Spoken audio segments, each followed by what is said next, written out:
Buenos días, jóvenes, bienvenidos a nuestra sesión de esta semana.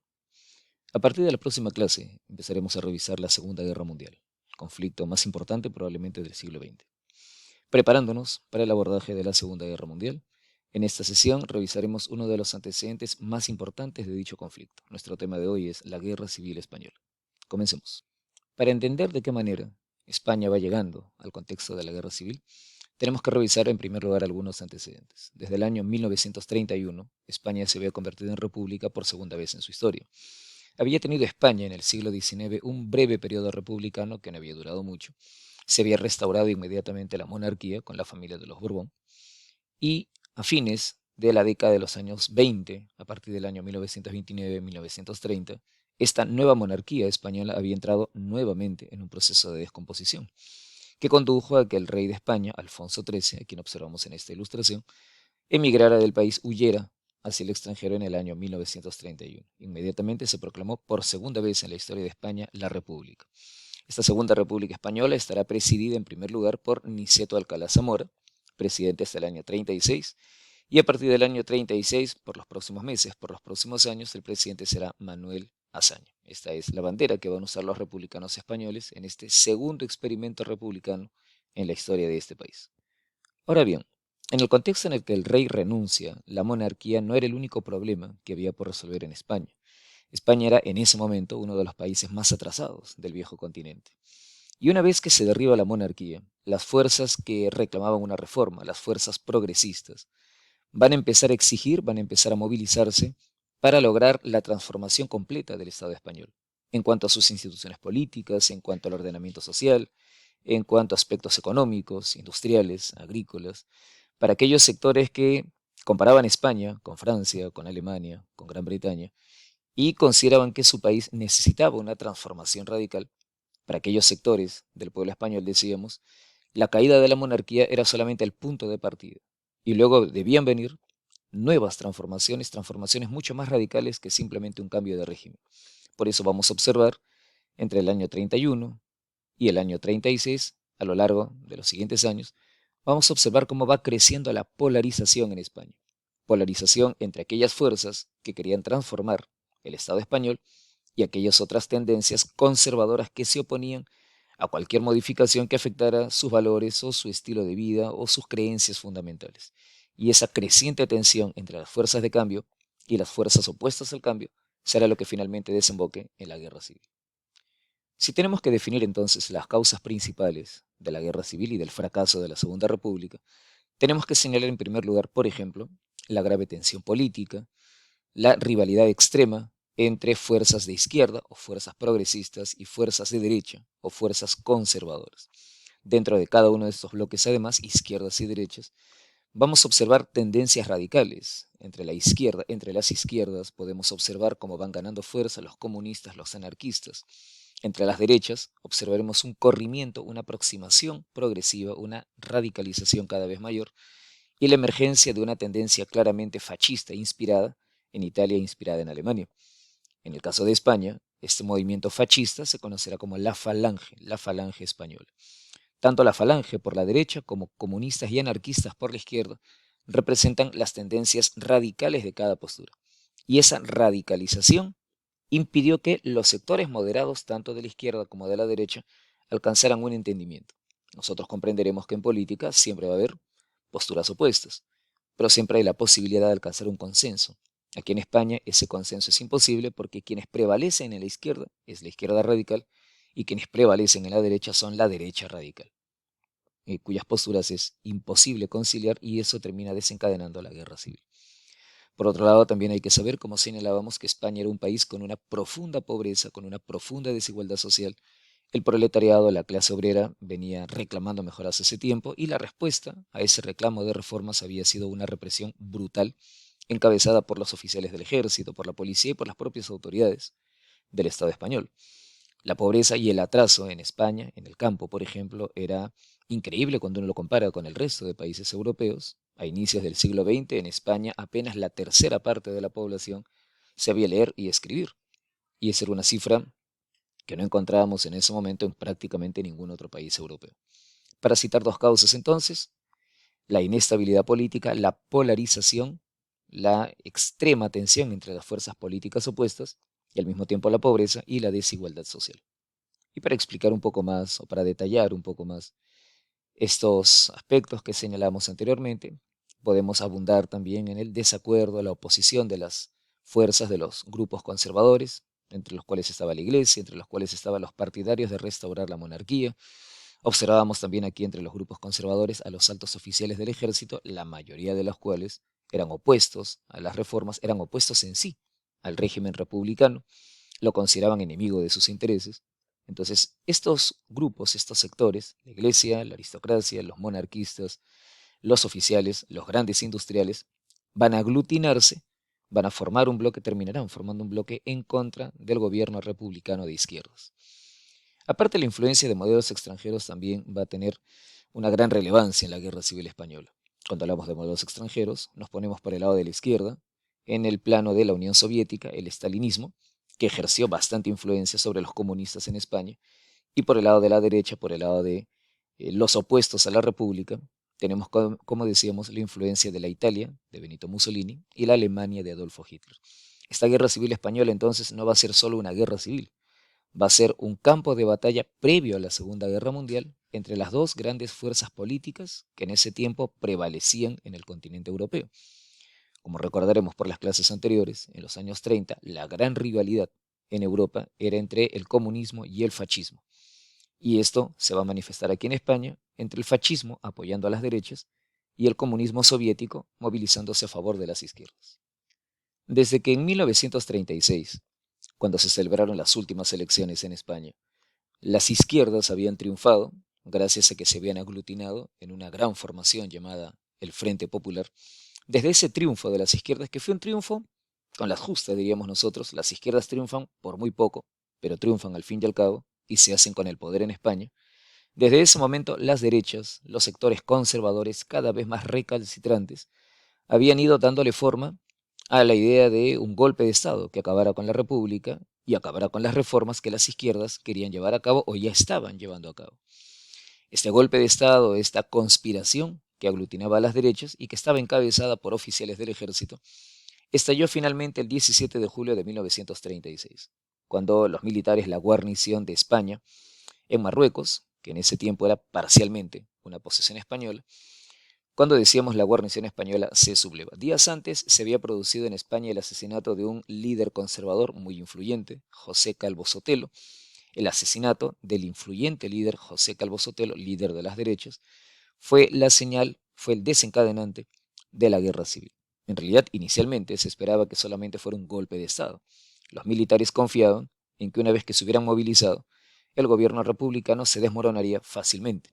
No contaban con que su esperanza iba a fracasar, el gobierno republicano resistió, gran parte de la población se movilizó en defensa de la República y lo que se suponía sería un golpe de Estado de escasos días terminó convirtiéndose en una sangrienta guerra civil entre los sublevados y la República que luchaba por su supervivencia.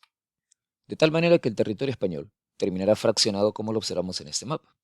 Las zonas de rojo serán las zonas que apoyan al gobierno republicano de las izquierdas y las zonas de celeste serán las zonas donde los militares sublevados van a tener éxito por lo menos desde el principio.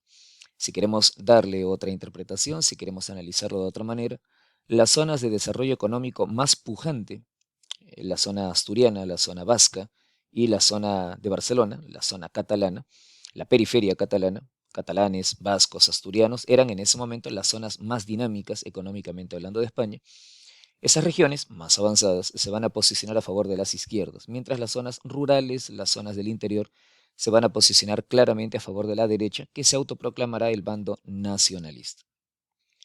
Entre los líderes o cabecillas del golpe vamos a encontrar, como señalábamos principalmente, a oficiales o altos oficiales del ejército. Emilio Mola, que en realidad se consideraba al inicio iba a ser uno de los principales cabecillas, Miguel Cabanelas, Francisco Franco, Queipo del Llano, van a ser algunos de los líderes más destacados.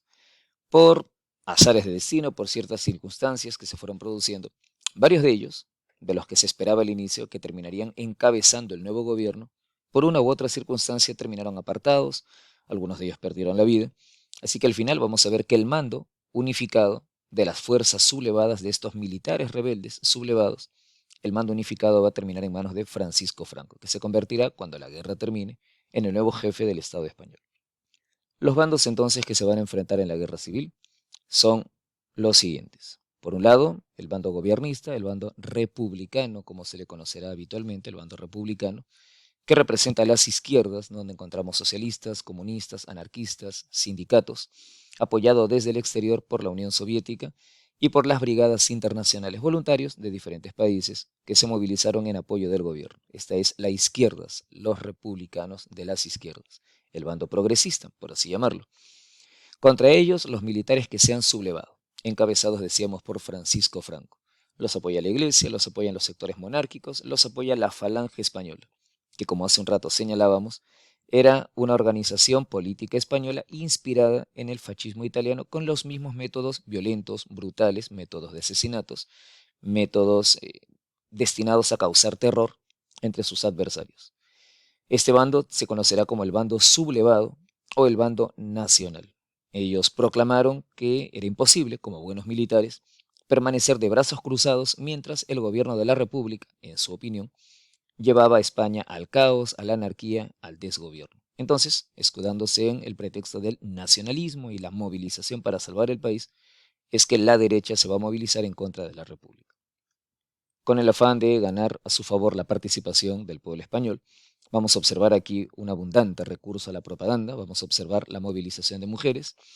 Irónicamente, serán las fuerzas conservadoras las que consigan movilizar mejor a las mujeres, tanto al electorado femenino como a las mujeres en sí, en defensa de sus posiciones. Por el lado de la derecha observamos también la propaganda, la difusión de imágenes que señalaban que el triunfo de la República, el triunfo de la izquierda, el gobierno de la Segunda República, entregaría a España en manos de una conspiración de lo que ellos llamaban una alianza de judíos, comunistas y masones. Esa era la visión o el terror con el que jugaban los partidarios de la derecha. Acusaban a la izquierda de querer implantar en España el bolchevismo, de implantar el gobierno de los masones y judíos, y al mismo tiempo acusaban a los gobiernos, al gobierno republicano, de querer fragmentar el Estado español. A favor de las izquierdas poseían un amplio apoyo, decíamos hace un instante, en las regiones vascas, en las regiones catalanas, porque promovían una visión más federal, una visión más descentralizada del Estado español, y las derechas acusaron entonces al gobierno de la República de que esa descentralización al final lo que provocaría sería la desintegración del Estado español. Las derechas, por lo tanto, promovían más una visión centralizada, una visión de hegemonía claramente de la cultura española sobre vascos, gallegos o catalanes. Entonces, como veremos aquí, entran en juego bastantes factores. No es solamente izquierdas contra derechas, sino también hay una visión acerca de la estructura que debe tener España. Si una España descentralizada, que respete las autonomías regionales, o, por el contrario, una España centralizada en torno a una única cultura, que era la visión que la derecha defendía. En favor del bando nacionalista o de las derechas, se van a movilizar las potencias fascistas. Benito Mussolini y Adolfo Hitler van a enviar tropas, van a enviar vehículos, van a enviar apoyo material, apoyo militar al bando sublevado, a los militares nacionalistas, con el objetivo también, obviamente, de probar sus ejércitos, de probar sus estrategias, con miras a lo que pronto sería la Segunda Guerra Mundial. Será Francisco Franco, señalábamos, quien al final se quede como líder supremo de las fuerzas sublevadas. En realidad el mando, como señalábamos hace un instante, lo iban a ejercer originalmente otros líderes. Pero, por ejemplo, alguno de ellos, como José Sanjurjo, uno de los candidatos para tomar el poder, falleció apenas comenzó el golpe o apenas se intentó la insurrección. Entonces, por una u otra circunstancia, será al final Francisco Franco Bahamonde quien se convertirá en líder supremo de los militares sublevados, del bando nacionalista o bando de las derechas. La guerra va a ser sangrienta y será un episodio en el que veremos un notable sufrimiento de la población civil. Serán atacadas ciudades, serán atacadas habitaciones, viviendas, hospitales, escuelas. En realidad va a ser una guerra implacable. Habitualmente las guerras civiles son sangrientas, pero esta excedió al menos todo lo que se había visto hasta ese momento. Vamos a observar cómo los republicanos mantienen al inicio, como señalábamos, el dominio de la zona del norte, la zona económicamente hablando más avanzada. Sin embargo, veremos también cómo poco a poco los militares, el bando nacionalista, logra avanzar. En la batalla de Teruel, en las batallas de Teruel, finalmente los nacionalistas, el grupo dirigido por Franco, irán consiguiendo victorias importantes. Vamos a observar también en Cataluña, en Barcelona, donde señalábamos la República tenía su fuerza, Vamos a ver cómo poco a poco los nacionalistas se van haciendo con el control de esa importante región. Muchos barceloneses terminarán huyendo a Francia. Aquí tenemos una escena de un bombardeo sobre la ciudad de Barcelona y vemos la población española, una numerosa cantidad de españoles, emigrando por la frontera hacia Francia. Observaremos también cómo en el año 1939, finalmente los republicanos tienen que aceptar su derrota. En abril del año 1939, el bando sublevado se hace con el control de Madrid. Es abril del año 1939, Francisco Franco entra en la capital de España. En ese momento podemos considerar que es el fin de la guerra civil, aunque en los siguientes años, en los siguientes meses, todavía se verán campañas de aniquilación de las escasas fuerzas republicanas que queden dispersas en las provincias. Pero en sí, desde abril del año 1939 podemos considerar clausurada la guerra civil. Francisco Franco es, de ahí en adelante, dictador omnipotente de España. Esta guerra civil va a tener un impacto tremendo en la sociedad, en la economía española. Va a hundir la población, se van a devastar regiones enteras, la riqueza, la renta producida por España se va a hundir dramáticamente a causa de una guerra que fue realmente catastrófica en varios sentidos. A partir del final de la Segunda Guerra Mundial, cuando comienza la Guerra Fría, veremos cómo poco a poco España se beneficia del apoyo de Estados Unidos. Si bien es cierto, Franco es un dictador, si bien es cierto, Franco ha sido camarada de Hitler, camarada de Mussolini, sin embargo, al final, su postura abiertamente anticomunista, su postura rabiosamente antimarxista, cuando termine la Segunda Guerra Mundial, en el contexto de la Guerra Fría, le va a traer beneficios a Franco, a su gobierno y a España. Después de la Segunda Guerra Mundial veremos una fuerte intervención, una fuerte inversión norteamericana, occidental en general, en territorio español. Pero por lo menos al inicio, los años que vienen van a ser años terribles para el pueblo español, para la sociedad española en general. Por otra parte, la Guerra Civil Española también es importante porque, como señalábamos, sirvió para el empleo o el entrenamiento de parte del armamento que vamos a ver funcionando durante la Segunda Guerra Mundial. Y la guerra tuvo además otras consecuencias. La Guerra Civil Española fue importante porque desnudó la debilidad de las democracias occidentales, Francia y Gran Bretaña, quienes trataron de promover la no intervención, es decir, que se dejara este conflicto en manos de los españoles. La postura oficial de Francia y Gran Bretaña es que este era un asunto interno y trataron de hacer valer esa posición a nivel mundial. Sin embargo, como vimos, Italia, Alemania, la Unión Soviética pasaron por encima de los pedidos de británicos y franceses y enviaron abundante apoyo material, abundante apoyo militar y económico. Esto le mostró a todo el mundo que las antiguas potencias hegemónicas, Gran Bretaña y Francia, no tenían en esta época cómo hacer valer su voluntad, y esto aumentó su imagen de desprestigio.